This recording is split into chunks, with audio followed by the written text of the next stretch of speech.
Bendiciones, mis amados, aquí de vuelta con todos ustedes. Feliz este día, pues hoy mi nieto no pudo ir a la escuela porque tenía problemas de salud, pero se encuentra aquí en el estudio escuchando a su abuelo. Qué orgullo tengo yo hoy de que mi nieto me esté escuchando. Bueno, estamos hablando del por qué no nos salen bien las cosas en la vida. Y ya hemos estado tocando muchos puntos en los capítulos anteriores. Primero, porque muchas veces no tenemos la identidad correcta para actuar como hijos de Dios. Tampoco conocemos la identidad de nuestro Padre. Tercer punto, porque hemos tomado decisiones malas en el pasado, las cuales nos atormentan y no nos dejan ni siquiera orar, ni poder pensar, ni meditar en la palabra del Señor, porque estos pensamientos vienen constantemente y nos atropellan. Entonces estábamos hablando de cómo poder vaciar todo esto para que ninguna de estas cosas venga a atormentarnos, y hemos estado explicando sobre este mismo tema. También existe la otra parte, que es la en donde, a pesar de que tú confiesas y hablas de la palabra y a lo mejor te la sepas demasiado, no haces los principios que Dios dice que van a cambiar tu vida, porque es la palabra de Dios la que cambia la conducta y la moral de las personas. El Señor no solamente murió para salvar tu alma y librarla del dominio del pecado, sino que también murió para que, al tener tú el dominio sobre el pecado, si la palabra de Dios está encarnada en ti, pues tú tienes la fortaleza, la fuerza de Dios para enfrentar a lo que antes te esclavizaba, y por la palabra de Dios y en la fuerza y el poder de nuestro Señor Jesucristo, el Espíritu Santo va a redarguirte siempre que una acechanza de pecado venga, para que tú no le permitas que comience a generar pensamientos en tu mente que causen que vuelvas a estar bajo el yugo de esclavitud. Y hoy vamos a hablar ya no del yugo del cual hemos sido librados por lo que el Señor Jesucristo murió en la cruz para que fuéramos libres de ese yugo. No. Ahora vamos a hablar del yugo que Él nos entrega a cambio de ese yugo.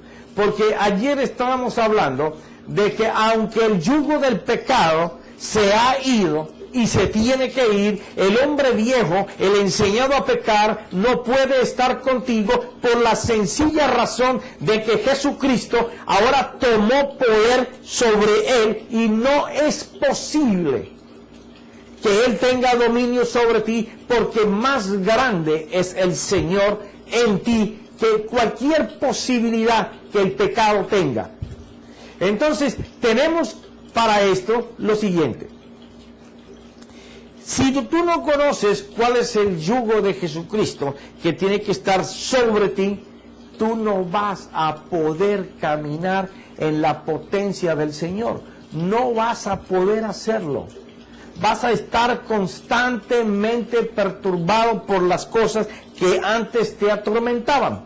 Entonces, de las cosas que nosotros tenemos que aprender es saber que nos fue quitado lo que nos dirigía en el pecado, para ser ahora colocados con un yugo que nos va a dirigir en la vida de Dios, que es el cambio completo interior. Una persona se da cuenta que ha nacido para Dios cuando su carácter, cuando su conducta, cuando su moral, cuando la manera de pensar, la manera de hablar, la manera de hacer cambia.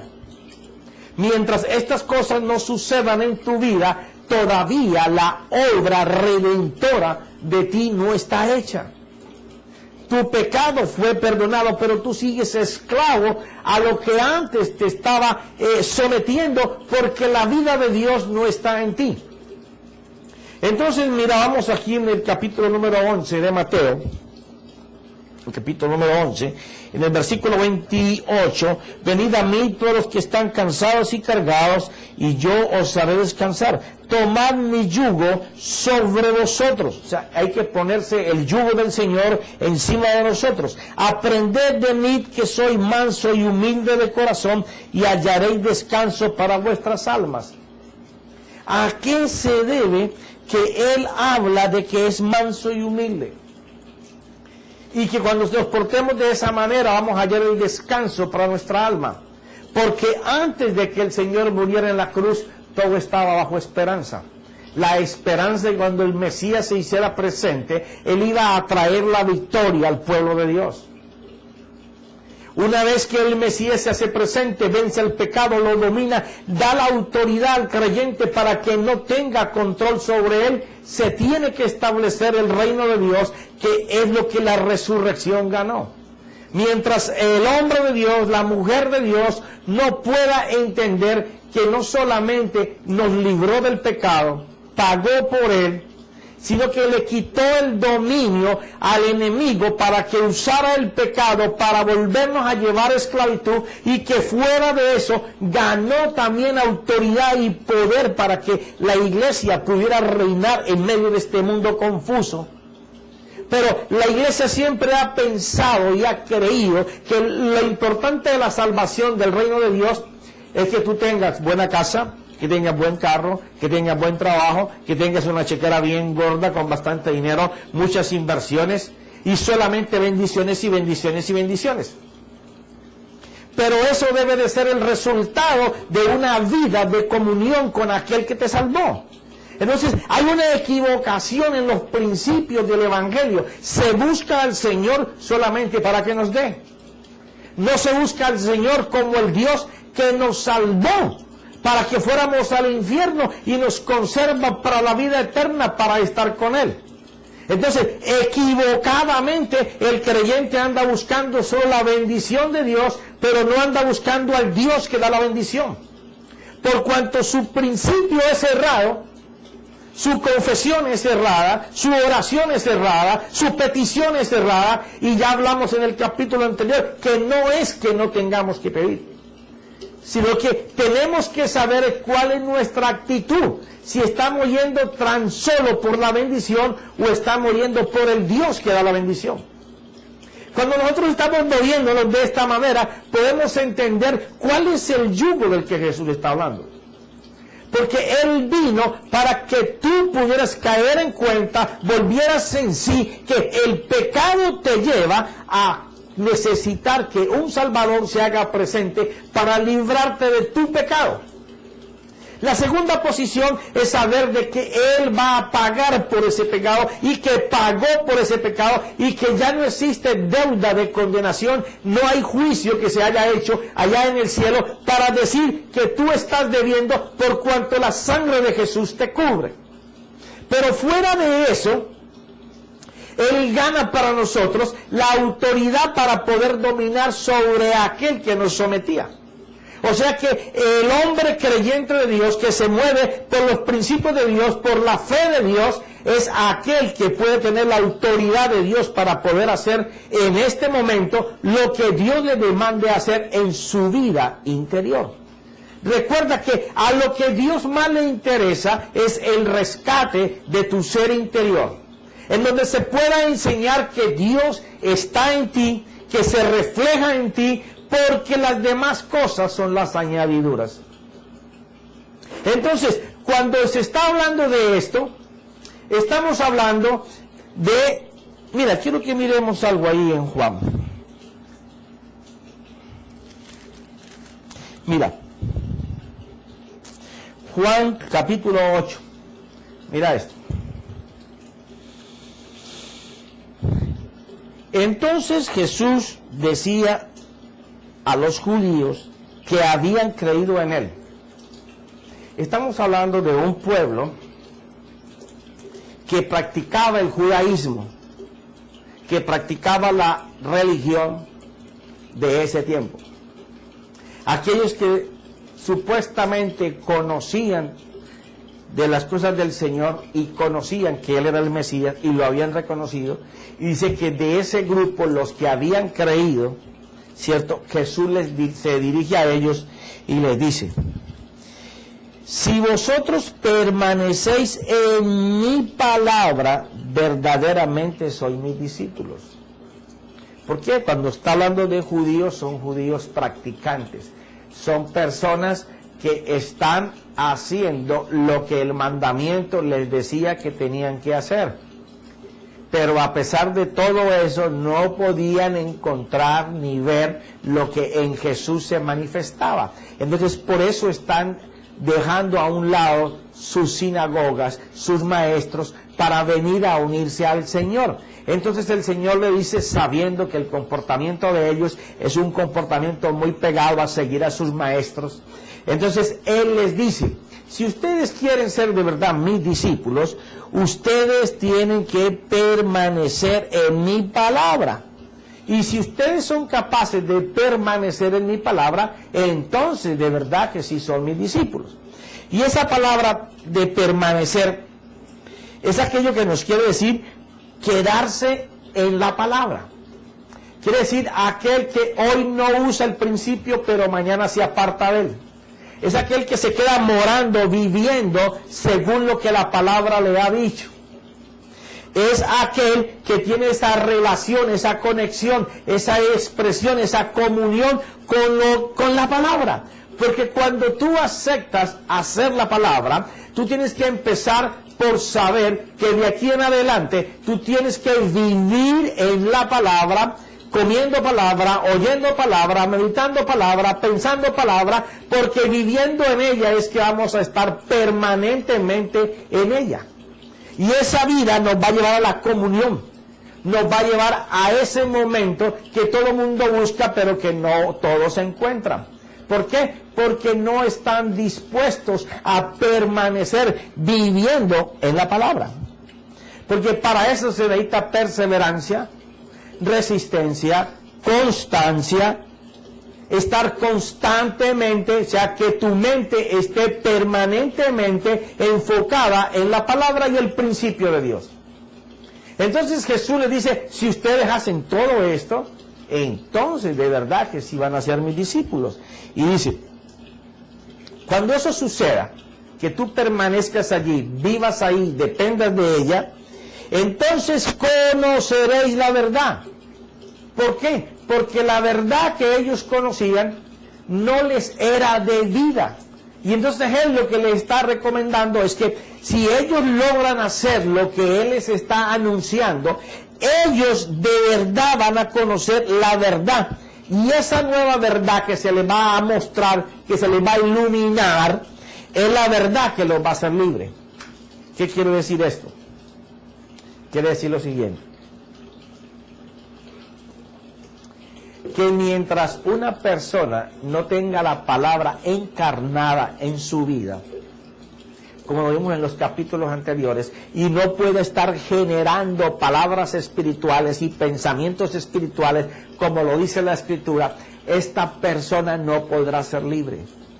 Seguirá atado, y seguirá atado al hombre viejo. ¿Por qué? Porque pasa más tiempo con el hombre viejo que con el hombre nuevo.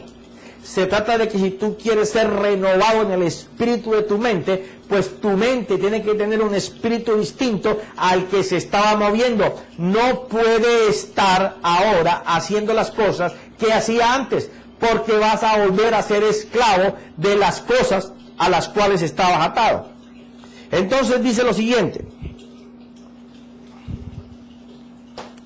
Ellos le contestaron, somos descendientes de Abraham, nunca hemos sido esclavos de nadie, ¿cómo dices tú seréis libres? Jesús le respondió, en verdad os digo, que todo el que comete pecado es esclavo del pecado. Esto quiere decir que si tú dices que eres hijo, pero tú estás haciendo pecado, la palabra que tú recibes, tú no le estás colocando el cuidado, la atención, no estás viviendo en ella, no estás permaneciendo en ella. Por tal razón tú regresas como el perro al vómito, regresas a tus pecados antiguos. Es posible que has dejado muchos, pero todavía te atollas y te untas y te embarras de otros que no has soltado. ¿Qué es lo que pasa con eso? Cuando estas cosas están sucediendo, Jesús respondió, en verdad os digo que todo el que comete pecado es esclavo del pecado. Y el esclavo no queda en la casa para siempre, el hijo sí permanece para siempre. O sea, si tú eres esclavo del pecado, Él dice que el esclavo no permanece en la casa de su amo para siempre. El hijo sí permanece, pero el esclavo no. lo que trata el Señor de decir es, mira, por más que tú tengas conocimiento, si ese conocimiento no cambia tu carácter, tu conducta, tu moral, tus hechos, tu pensar y tu hablar, tú no eres. Porque el Hijo es aquel que hace la voluntad perfecta del Padre, el que se mantiene viviendo en la palabra, porque viviendo en la palabra va a tener la comunión con mi Padre, por cuanto yo soy la palabra, y el que está en mí permanece en Dios, y Dios y yo permanecemos en Él. Por eso es tan importante que el creyente de hoy en día, siempre tuvo que haber sido así, pero yo me refiero al tiempo en que me ha tocado vivir, tiene que ya entender y comprender que él no puede seguir jugando a la iglesita.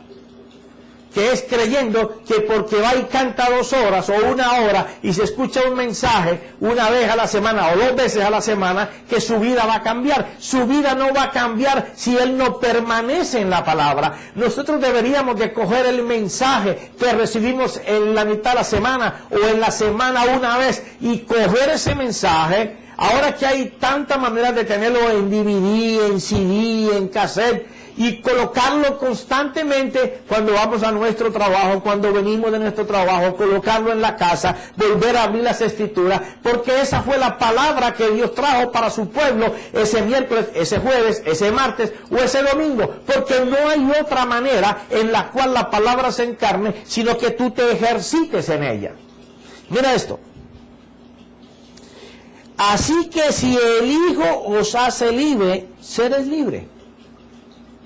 Y cuando él habla de que si el Hijo te hace libre, seres libre, está hablando de que Él es el verbo, Él es la palabra. Si Él te hace libre a ti, pues tú vas a ser libre.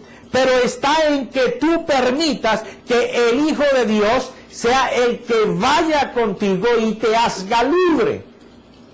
Si la palabra no se encarna en tu vida, ella no va a tener el control y el dominio para hacer las cosas. No va a poder pasar. Porque no tiene, tú no tienes dentro de ti la fuerza, la potencia de Dios para poder hacer eso. No lo tienes. Porque solamente la palabra es la que te va a hacer libre. No hay otra cosa que te haga libre. Solamente Dios lo puede hacer, y Dios encomendó a su Hijo para que su Hijo sea el que te haga libre. Mira esto. La prioridad de la salvación, después del perdón de los pecados, es sacar al hombre o a la mujer de su propia esclavitud. O sea, que tú seas sacado de la esclavitud en que tú estás, atado al pecado, por el egocentrismo, por las codicias, por el desenfreno, por tus pasiones, ya, por las propias maneras en que te enseñaste a vivir y no aceptas el cambio. El mayor problema del creyente es no aceptar a Dios. Por eso es que la palabra dice en Juan capítulo 16 que el mayor pecado son aquellos que no han creído que Jesús los puede hacer limpios. Porque el Espíritu Santo vino a redarguirte de pecado, de que Él te limpia el pecado, de que Él te paga el pecado y que Él te da el poder para que puedas salir adelante.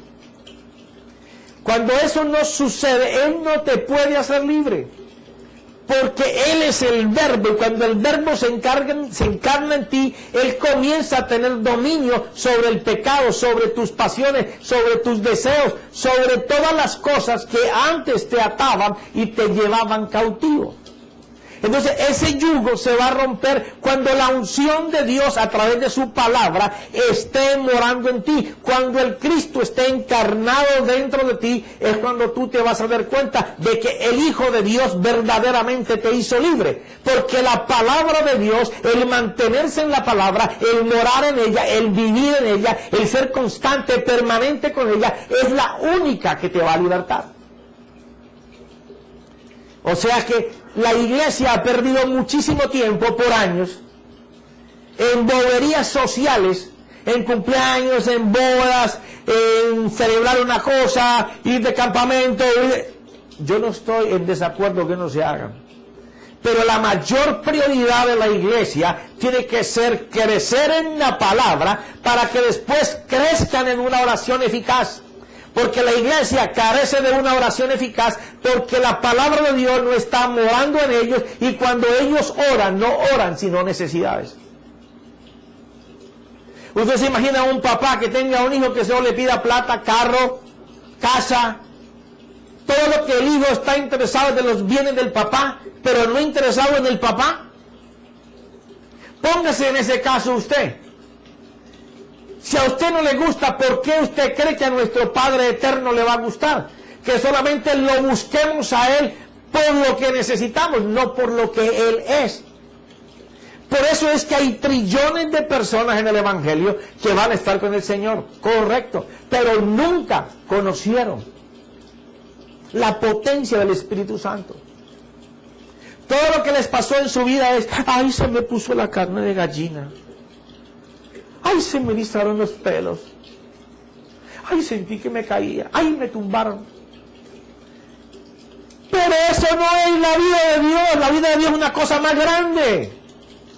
La vida de Dios es que la palabra de Dios, el verbo de Dios, el Jesús encarnado, el Mesías enviado, el que vino a testificar de la gloria de Dios, está en tu vida, y Él sea capaz, Él, en tu vida, de poder hacer la vida de Dios que está marcada, preparada, para que por ti salga, que se refleje ese Cristo glorioso. Ese es el yugo del que Dios está hablando. Es el yugo que Jesús dijo que era fácil, que se necesitaba que tú fueras manso y humilde. ¿Por qué? Porque el egoísmo de estar pensando que como yo hago las cosas son bien. Inclusive hay mucha gente que trata de hacer en la iglesia las mismas cosas que en el mundo secular le dieron resultado, sin preguntarle a Dios si esa estrategia le agradó a Dios. Son personas que llevan sus planes pensando en que Dios se los va a bendecir, y muchas veces se meten con miles de personas pensando que lo que están haciendo es de Dios. Ajá. Uno tiene que ir a Dios a preguntarle cuál es el plan de Él. Y la mayoría de las veces tú vas a encontrar el plan de Dios, porque Dios, cuando te da un plan, y es grande el plan, Él te tiene por años, visionando el plan, hablando del plan, trabajando del plan, hasta que te lo entrega, porque Él ya te calificó en ese tiempo. Y cuando uso la palabra calificar, es que ya la palabra que se encarnó a ti, de la promesa que Él te dio a ti, ya ahora tiene cuerpo para poder hacerla. Entonces, todos los huracanes, todos los ventarrones que vengan, todos los terremotos que pasen en la consecución de esa meta, tú jamás te vas a desenfocar, porque tú sabes que el que te la dio te va a respaldar.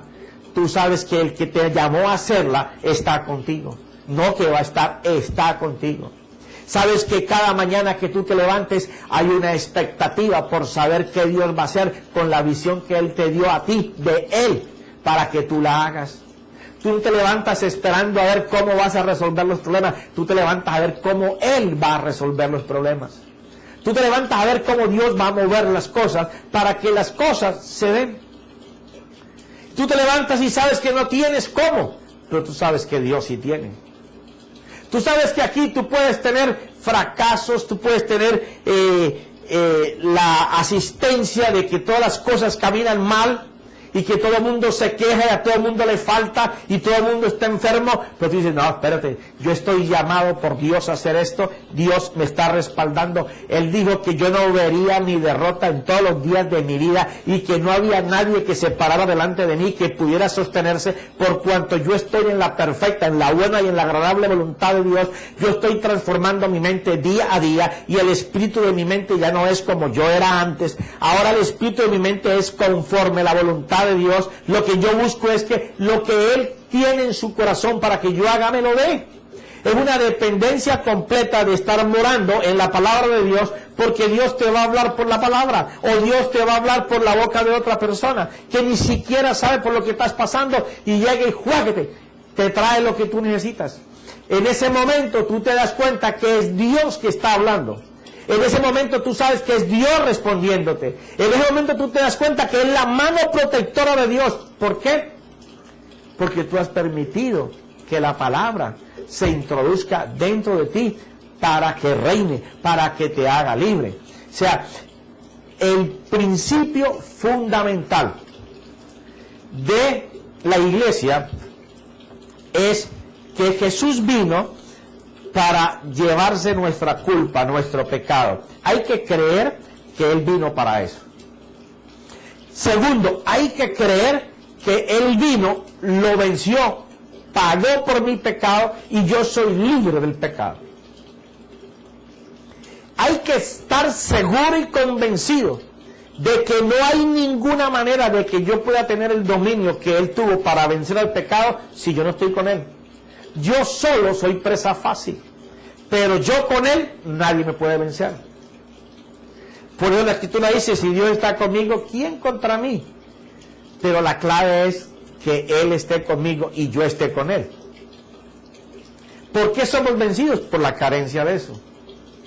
¿Y por qué carecemos de eso? Porque la iglesia no lee la Biblia.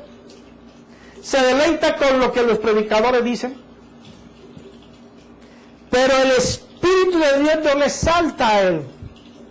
Muchos porque leen la Biblia como un libro y se aprenden los versículos como una cotorra.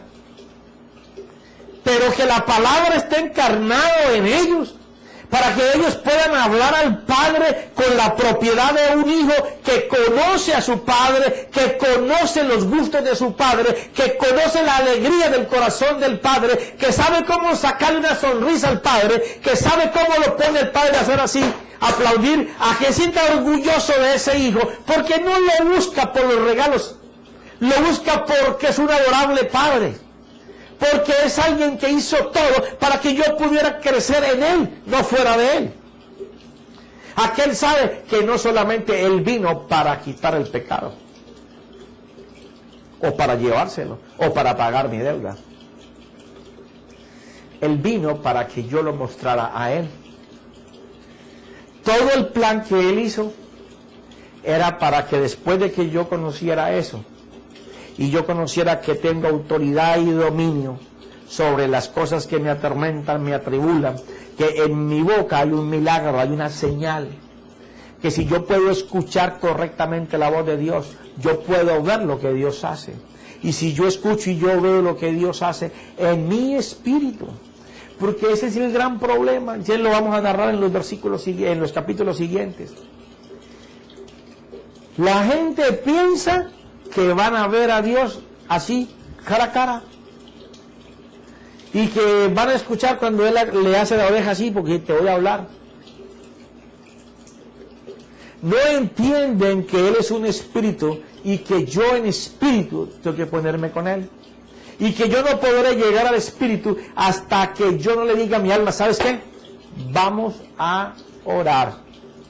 Siempre te va a decir, no, yo no quiero, estoy cansado, no puedo, tengo sueño, ahora no, mañana, más tarde, espera, tengo que hacer tal oficio, hay que atender tal cosa. Ahí es cuando David se hacía grande. Porque David le decía al alma, oye, ¿no es que estás atribulada? ¿No que estás cansada, afligida, enferma? Tú necesitas que yo hable contigo. Pero si no hayas sabido del Espíritu, si nunca la has intentado, no va a ser posible. Hay que permanecer en la palabra para que por ella seamos libres. Porque la Escritura es bien clara, si permanecemos en ella, el Hijo de Dios permanecerá con nosotros, y si Él nos hace libres, seremos verdaderamente libres. Bueno, así es que dice la Escritura. Quiere decir que yo soy el responsable de mi libertad. No es que solamente cuando digo, Señor, ven a mi corazón y reina en Él, te acepto como mi Señor, guíate mis pecados, límpiame todas mis culpas, hazme un hombre nuevo. Y entonces sigo haciendo lo mismo. No. Llegó la hora en que nosotros sepamos que tenemos que hacer cosas que nunca hemos hecho. Así que si el Hijo os hace libre, seréis realmente libre. Sé que sois descendientes de Abraham y sin embargo procuráis matarme, porque mi palabra no tiene cabida en vosotros. Yo hablo lo que he visto con mi Padre. Entonces, hacéis también lo que oísteis de vuestro Padre. Aquí Jesús le suelta una cosa tremenda. Y es verdad, nadie puede hacer cambios en su vida si no puede escuchar. Y nadie puede escuchar al Padre si no es a través del Hijo. Y el Hijo es la palabra, Él es el verbo. Bien sea que la escuches de un predicador o bien sea que tú la leas y Dios te hable. Pero de eso hablaremos en el próximo capítulo, porque nadie podrá ser libre si verdaderamente el Hijo de Dios no lo hace libre. Amén y amén.